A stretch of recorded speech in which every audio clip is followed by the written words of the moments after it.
introduction. I'm a Palestinian student here. What we are witnessing today should terrify you as much as it does me.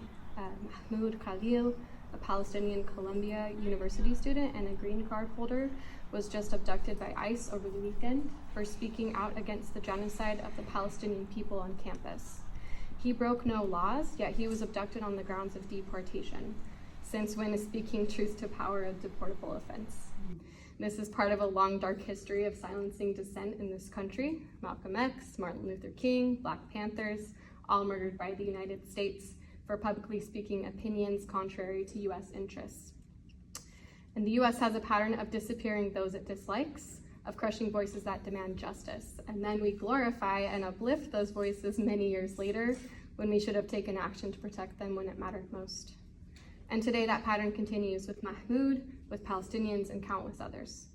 And I hate making this point, but it really does make this point. It kind of drives it for us, because if this were to happen to a white Jewish student, would the response be the same? Would the outcry be as muted? No, it would not. There would be immediate accusations of anti-Semitism, demands for accountability, and swift action. But when it comes to Palestinians, the silence is deafening. Violence against us is so normalized, our suffering justified, and our voices and bodies erased.